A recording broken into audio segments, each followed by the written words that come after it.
let's look at the next topic now, because hemp has got more to offer. And protein is one of the things that hemp really shines with, and the essential proteins that you need, hemp has got them. Let's have a look. Hemp seeds are 30% protein. They're 50% oil, and this is that good, the polyunsaturated fats that we talked about at the start of the discussion. They're high in fiber, low in carbs, and the protein contains a complete amino acid profile. And we're going to talk about the importance of that in a moment. What we found was we looked at the protein in hemp, and it's a unique kind of protein. The protein exists in two forms. 30% of the protein is what's called albumin, and 60% is in the form of edestin. And albumin might be something you've heard of before. Albumin is a protein, it's a critically important protein in your blood for maintaining blood pressure. And it's something that's used in emergency medical care. If someone's in shock, or they've had a burn, or they've lost a lot of blood and they're at risk of low blood pressure, they'll give them albumin to help maintain their blood pressure and stop it from dropping too low. Albumin is also a carrier molecule. So when you eat CBD, for example, and it ends up in your bloodstream, it's not just bouncing around in your blood on its own. Just the same way that oxygen is carried by hemoglobin in your red blood cells, CBD, and as well as many other molecules, are carried through the blood by albumin. So if you've got plenty of albumin going into your diet, your body can make plenty of albumin to keep your blood pressure under control, and it helps the endocannabinoid system by transporting these cannabinoids around. So that's really interesting. Edestin, the other type of protein, is the type of protein that your immune system is actually made from. So you're eating the raw materials to build a healthy immune system with hemp seed protein. Another thing that we looked at was the what's called the spent biomass. So when you extract the CBD is coming from the leaves and the flowers of the plant. I'm sure you knew that. This is where all the cannabinoids are found, predominantly in the flowers, but also in the leaves of the plant. So the CBD industry is extracting thousands and thousands and thousands of tons of this plant material. And once they've sucked all the CBD out of it, the plant material is just a waste material. It's just piling up. We have companies calling us, begging us to take it away because it costs them money. They have, it's like imagine an airplane hangar filled from the floor to the ceiling, just with piles and piles of this plant material, and they don't know what to do with it. They can't get rid of it. So we took some and analyzed it and found that it's 22% protein. So this plant leftover waste material is actually a good source of protein, and we're in the middle of some studies at the moment to look at how to extract that from the plant material using an innovative water-based process to get the protein out in high purity. We're doing that with the seeds and the biomass. So this could be a really great way of doing something with that leftover waste material, is turning it into something useful and getting protein out of it that could have all sorts of beneficial uses. Now, I mentioned previously that the protein in hemp has a complete amino acid profile, and that's another one of these myths that has been propagated in in the dietary space, is that plant-based protein is inferior in some way to animal protein, and it's not complete, and you're going to be missing out on this amino acid and that amino acid, and therefore your body can't use it, and you're going to have to go to all this effort to combine this different plant proteins together. If you're going to be vegan, it's going to be really hard work, because you're going to have to combine all these different things together to end up with something that's as good as animal protein. And that's just not the case. That's just a complete fallacy that the meat industry has been riding on for a long time. And there's a fantastic documentary that came out recently that does a really good job of explaining this. And I'm just going to show you a short clip from that, and I hope you can hear this, but this will be very enlightening for you. I think one of the biggest misconceptions in sports nutrition is that we have to have animal protein, and in particular meat, to get big and strong and perform at a high level. That's just clearly not true. All that protein that you get when you eat a steak or a hamburger, where did it come from? It came from the plants that the cow ate. I was surprised to learn that all protein originates in plants. Cows, pigs, and chickens, it turns out, are just the middlemen. In fact, the largest study to compare the nutrient intake of meat eaters with plant eaters showed that the average plant eater not only gets enough protein, but 70% more than they need. Even meat eaters like me get roughly half of their protein from plants. But athletes need more protein than most people do. So I crunched the numbers from the study and realized that based on the amount of calories I was eating, I'd still be getting more than enough protein to build and maintain muscle. For example, 1 cup of cooked lentils or a peanut butter sandwich has about as much protein as 3 ounces of beef or 3 large eggs. But what about the quality of the protein? I'd always heard that plant-based protein was inferior.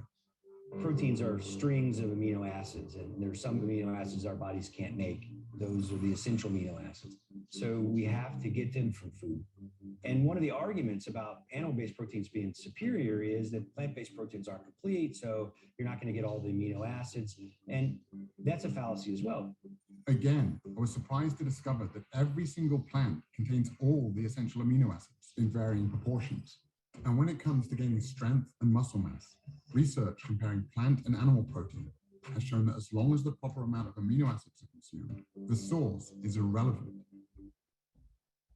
So there you go. This is from a movie called The Game Changers, and this is the best documentary I've ever seen. I mean, it's certainly a topic I'm interested in, but it was absolutely riveting and fascinating from start to finish. And that's just a small sample. Like the things that they cover, it's mind-blowing. If you haven't seen this already, you'll enjoy watching it. It's actually produced by Arnold Schwarzenegger, James Cameron, a bunch of other famous people who are all now embracing the plant-based diets.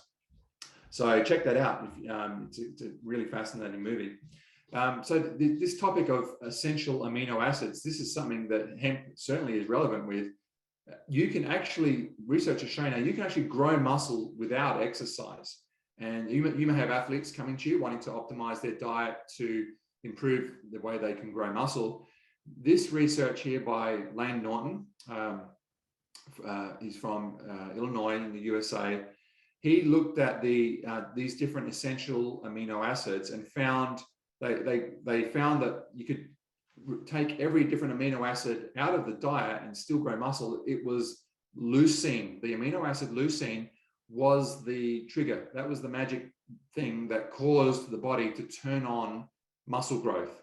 And that the other interesting thing they found was that if you consume enough leucine in a single meal, it switches on that muscle growth just the same as if you had been to the gym and lifted weights. So the same metabolic processes are activated, the same anabolic process of building muscle switches on if you have 3,000 milligrams of leucine in a meal. And it lasts for a number of hours, and you can do this every 4 hours, and you have to wait for the process to switch off before you can switch it on again. Every 4 hours, you can consume another 3,000 milligrams of leucine in your meal and turn that muscle growth back on again. So what's interesting about Lane Norton is he put this into practice on himself and became a top-level powerlifter and bodybuilder. And he became extremely strong and put on tons of muscle by applying this to himself. So this is really interesting. Now, another way that this could be really useful for your clients is because it's not only athletes who are interested in muscle, the elderly are certainly a group where being able to promote more muscle growth is really important. Muscle weakness is the reason that people have falls and break their hips, for example. And this is almost game over when this happens to someone. It's so just devastating. And just being functional and just enjoying life. It's hard to do when you're that weak. You can't walk upstairs anymore. You need someone to help you get in and out of car because your muscles are too weak. Having more muscle strength could be life-changing for elderly people. And what they found was that the leucine works just as well in old people, but inflammation turns off this muscle switch. And elderly people have more inflammation in their bodies, again, because they're not having enough of these omegas, as we found from the brain research. And inflammation inhibits and hinders this muscle growth process. So it still worked. And this other research found that they could end up getting the same response as a young person if they just increased the protein and leucine concentration even more, and they were able to overcome the inhibition caused by inflammation. The best thing, of course, would be to get rid of the inflammation at the same time and get people having more leucine in their diet, and they're going to grow muscle even if they don't do exercise. They're going to feel better because they'll have less pain because the inflammation go down, and the tremendous flow-on effects. So this could be something that could really benefit your elderly customers and clients just by focusing in on this leucine in the diet. And surprise, surprise, hemp is a fantastic source of this. As I pointed out at the start, the hemp seeds are 30% protein, which is really high in leucine, and also you get all those essential fats that turn the inflammation response off. So putting hemp seeds into someone's diet is a good way to start. It's an easy way to start pushing their diet towards a more muscle building, low inflammation diet. And hemp seeds taste good, and they go in anything. You can sprinkle them on ice cream, you can add them to a pasta or into a soup or salad. It's, they kind of go with anything. So it's a really easy thing to do. So there's some of the things that I thought would be really beneficial for any dietitian to know about hemp. It's not just CBD that can help. There's a whole spectrum of things where hemp can be absolutely life-changing and life-saving because of these essential nutrients that it contains. So if we just summarize what we've covered now, just to see how much you can remember, omega-6 is the essential fat that is responsible for putting oxygen into your cells, and it does that by transporting the oxygen through the membranes as an oxygen magnet. It has to be unoxidized in order for this to happen, and so hemp's a good source of unoxidized omega-6 because of it's the highest known polyunsaturated fatty acid content, full of vitamin E. 3,000 milligrams a day approximately was what was used to reverse the biological age of people's cardiovascular system by just taking some of these essential fats in that 4-to-1 ratio every day. And it has a direct correlation to cancer, inflammation, cardiovascular disease. The top killers of everyone are cancer, cardiovascular, and inflammation-based diseases. So if you can get those things under control, you're doing well. You're going to extend your life and improve your quality of life. So hemp seed oil is the best source for this fresh, functional, life-giving, oxygen-providing omega-6 in the right 4-to-1 ratio that is easy to add to your diet, and it's not expensive. The endocannabinoid system, the ECS, was the next thing we looked at, and omega-6 is a foundation element of the endocannabinoid system. So having that hemp seed oil is now going to make your endocannabinoid system work better. It's going to make the membrane receptors work better, and some of the flow-on effects of that are appetite control, anti-anxiety effects, and we also have that new discovery about the skinny cannabinoid that is producing tremendous results when it comes to obesity and diabetes. And finally, we had a quick look at protein. Hemp is a good source of protein from the hemp seeds, and also it's looking like the hemp biomass could be the next big thing.